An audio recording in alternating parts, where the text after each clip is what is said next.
جزاء وفاقا، یہ بدلہ ہے ان کے گناہوں کا پورا پورا. انہم کانوا لا یرجون حسابا، یہ لوگ تو قیامت کے دن کو بھلائے بیٹھے تھے، ان کو توقع ہی نہیں تھی کہ ایسا بھی ہو جانا ہے. حقیقت بات یہ، چاہے مسلمان ہے یا کافر، حالت تو یہی ہے. مجھے بتائیں جسے پتا ہو کہ میں نے مر کے اللہ کے حضور جانا ہے، وہ اپنے یتیم بھتیجوں اور بھانجوں کی جائیداد کے اوپر قبضہ کرے گا؟ جسے پتا ہو کہ میں نے مرنا ہے، جسے یہ بات پتا ہو کہ قرآن میں آیت کئی دفعہ ریپیٹ ہوئی ہے کہ جو لوگ ناحق کسی کا مال ہڑپ کرتے ہیں وہ اپنے پیٹوں میں دوزخ کی آگ بھاڑ رہے ہیں، تو وہ یہ کام کریں گے؟ not at all. Bulleh Shah سا مرنا نہ ہی غور پہ کوئی اور، یہ بڑا زبردست شعر انہوں نے کہا ہے. یہ ٹونٹ کے طور پہ، تانے کے طور پہ کہا ہے کہ جب ہم کسی کو قبر میں دفنانے جاتے ہیں نا تو ہم یہ سمجھ رہے ہوتے ہیں یہ تو کوئی اور مرا ہے، میں نے کدھر مرنا ہے. یہ لوگ جو کہہ رہے ہوتے ہیں نا ایک ڈوگمے کے طور پہ بات کر رہے ہوتے ہیں کہ ہاں جی ماری جانا ہے جی، اسی بھی مرنا ہی ہے، سارا نہیں مرنا ہے. اور کرتوت سب سے زیادہ اس کے برے ہوتے ہیں جو یہ کہہ رہا ہوتا ہے. تو نے مرنا ہو تو پھر تیری یہ حالت ہو. تو ایک یہ ہے کہ آپ اپنے عقیدے میں قیامت کا انکار کرتے ہیں تو وہ تو کوئی بھی مسلمان نہیں کرتا، لیکن عملاً قیامت کا انکار تو کر رہے ہیں کہ کرتوت ایسے ہیں کہ گویا قیامت آنی ہی نہیں. ایک شخص ہے نماز کا انکار کرتا ہے، ایک دوسرا شخص ہے جو نماز کو تو مانتا ہے لیکن پڑھتا نہیں ہے. تو قرآن کیا کہتا ہے؟ وَأَقِيمُوا الصَّلَاةَ وَلَا تَكُونُوا مِنَ الْمُشْرِكِينَ، نماز قائم کرو، مشرک نہ بنو. مراد کیا کہ نماز نہ پڑھنے والا کیا ہے؟ مشرک. لیکن پاکستان کے شناختی کارڈ میں مسلمان ہی رہے گا، مر جائے گا، اس کا جنازہ بھی پڑھا جائے گا. یہ آگے جا کے پتہ لگے گا کہ جی یہ قرآن میں یہ آیت لکھی ہوئی تھی. اور صحیح مسلم میں حدیث 246 کتاب الایمان چیپٹر میں کہ بندے کے ایمان اور کفر کے درمیان فرق نماز ہے. وہ تو مسلم میں لکھی رہے گی، مجھے پتہ ہی نہیں چلا.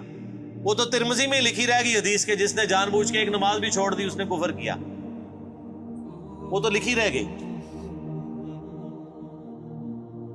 اس کو تو امید ہی نہیں تھی کہ اسے مر کے کوئی حساب بھی دینا ہے. وَكَذَّبُوا بِآيَاتِنَا كِذَّابًا، یہ ہماری آیات کو سختی کے ساتھ جھٹلاتا رہا. جھٹلانا بھی دو ہے، ایک ہے عقیدے میں جھٹلانا، ایک ہے عمل میں جھٹلانا. اچھا ہم لوگ ویسے ایک ٹکٹ میں کتنے مزہ کرنا چاہتے ہیں. ہم کہتے ہیں کہ ہم مسلمان ہی ہیں نا جی، خیر ہے مسلمان ہے تو اب جو مرضی کریں. کافر کو کہتے ہیں کہ اسلام بڑا اچھا دین ہے، تو کافر پوچھے کیوں؟ جی یہ خوبیاں ہیں، اور اگلا وہ سوال کر دے کہ آپ کے اندر موجود ہے؟ نہیں، تو صرف مجھے اس دین کی طرف کیوں بلا رہے ہیں؟ یہی کہے گا نا. آج کوئی کافر آپ کے پاس آ جائے اور آپ سے سوال کرے کہ بتائیں مسلمان کے کیا بنیادی عقائد ہونے چاہیے، اللہ کی بارگاہ میں کامیابی کا ذریعہ کیا ہے، وہ کہے گا جی اللہ کی کتاب جو ہمارے نبی علیہ السلام ہمیں وفات سے پہلے دے کے گئے.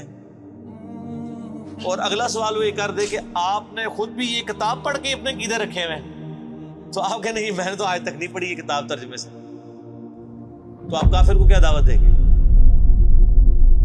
بہت خطرناک بات ہے کہ کافر کو تو آپ کہہ رہے ہیں کہ قرآن پڑھ کے مسلمان ہو، خود آپ قرآن پڑھ کے آپ خود مسلمان ہوا ہے تو جھٹلا ہی رہے نا.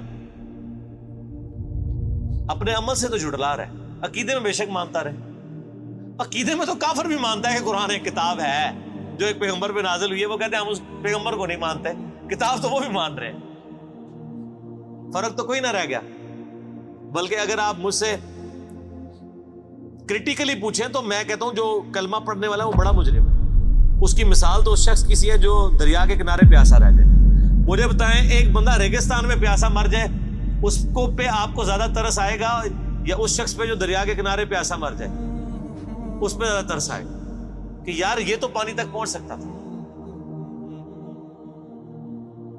یہ کتاب زندگی ہمارے پاس ہے، ہم کسی کو دینے کے لیے تیار نہیں ہے. کیسے دیں گے؟ ہم خود ہی نہیں پڑھتے. وَكُلَّ شَيْءٍ أَحْصَيْنَاهُ كِتَابًا، حالانکہ ہم نے ہر چیز اپنے پاس گن کر لکھ لی تھی، یعنی تمہارے سارا نامہ اعمال لکھا ہوا ہے. فَذُوقُوا فَلَن نَّزِيدَكُمْ إِلَّا عَذَابًا، پس چکھو اب اس عذاب کا مزہ، اب ہم تم پر زیادہ نہیں کریں گے مگر عذاب ہی. دنیا میں ویسے کوئی آرام خور ہے اور بڑی اچھی زندگی گزار رہا ہے، کہتا ہے اللہ کا بڑا فضل ہے. تو یہ جو اللہ فرماتا ہے یہ جو فضل دنیا میں ہوتے رہے نا، جو تم سمجھتے رہے کہ وہ ہے تو ڈیل تھی اور تم فضل سمجھتے رہے، اب یہ جو فضل ہے نا وہ عذاب کی شکل میں ہی بڑھے گا. جو دنیا میں جو موجیں ماری ہیں وہ نہیں، وہ دنیا میں ہی فضل تھے، لیکن ایکچولی وہ فضل نہیں تھے، وہ آزمائش تھی.